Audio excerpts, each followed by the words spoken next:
Oh my goodness, my cat wants to cuddle with me. Sorry, buddy. Okay, we're gonna read Captain Underpants, Chapter 4. The Invention. Early that evening, George and Harold sneaked back to school with their supplies. They crept into the gymnasium and peeked around. "I think somebody's still in here," whispered Harold. "Oh, it's Melvin Sneedley," said George. Melvin was a school brainiac. He was busy putting some last-minute touches on his new invention for the contest. "We should wait here until he leaves," whispered Harold. "No way," said George. "He could be here all night. Let's just go over and talk to him." When Melvin saw George and Harold approaching, he was not happy. "Oh no," he said. "I'll bet you guys are here to mess with everybody's inventions." "Nice guess," said George. "Listen, we promise not to mess with your invention if you promise not to tell anybody that you saw us here tonight." Melvin looked lovingly at his invention and reluctantly agreed. "I promise," he said.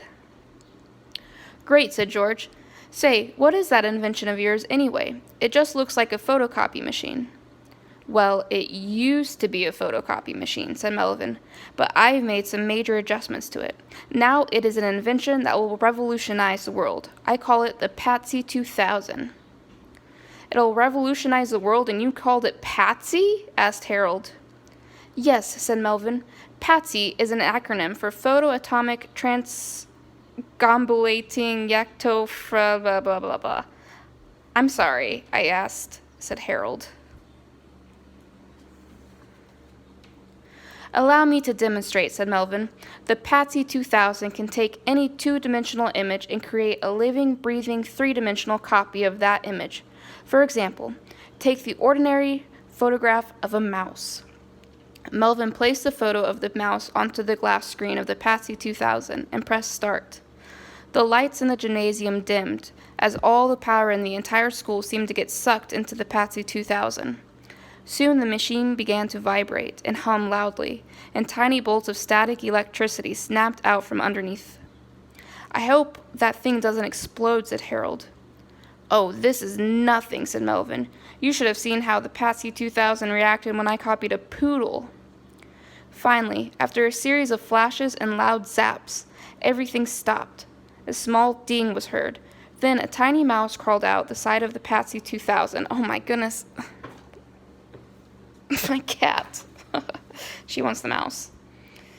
A small ding was heard. Then a tiny mouse crawled out the side door of the Patsy 2000 and onto the floor. "Isn't it wonderful?" exclaimed Melvin. George inspected the mouse closely. "That's a great trick," George laughed. "You really had me going for a while." "It's not a trick," cried Melvin. "The Patsy 2000 really does bring photos to life. I've even created living creatures from paintings and drawings." "Yeah, right," laughed Harold. "And I thought we were con artists." George and Harold walked away, chuckling. It was time to move on to the bigger and better things. Chapter 5. Bigger and Better Things. George and Harold went to the other end of the gymnasium, opened their backpacks, and began to work. George busied himself by turning all the spray nozzles on the automatic dog washer around, while Harold filled up the soap tank with India ink. Then they moved on to the volcano detector. "Will you please pass me the big bag of butterscotch pudding and a Phillips head screwdriver?" asked Harold.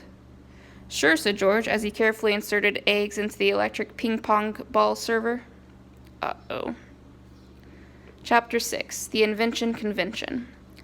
The following day started out sunny and cheerful. The students and faculty filed into the gymnasium and checked the seats very carefully before sitting down.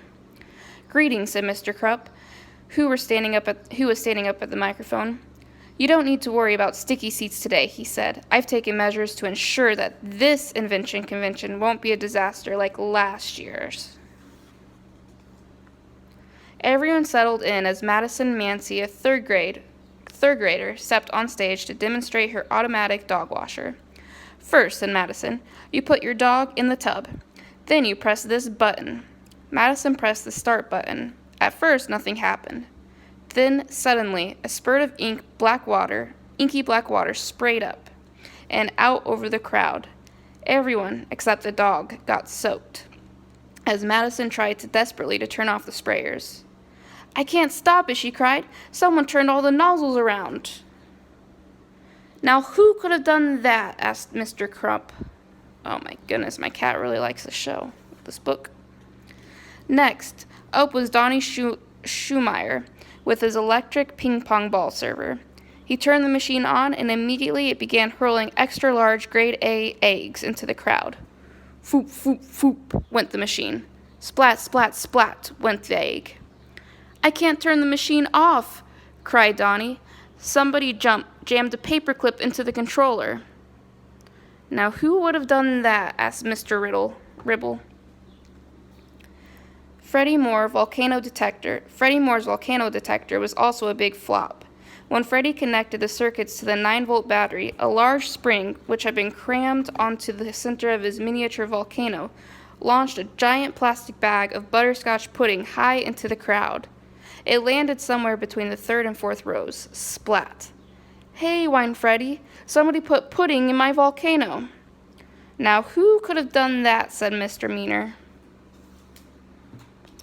The rest of the day went on much the same, with people shouting everything from, "Hey, who put oatmeal in my solar-powered leaf blower?" to, "Hey, who let all the mice out of my treadmill dune buggy?" It wasn't long before everyone fled the gymnasium, and the second annual invention convention had to be called off. "How could this have happened?" cried Mr. Crump as he wiped chocolate syrup, pencil shavings, and cream of mushroom soup off his face and shirt. "George and Harold have been in study hall all day long. I put them there myself." Excuse me, Mr. Crump," said Melvin Sneedley. "I think I have an answer to your questions."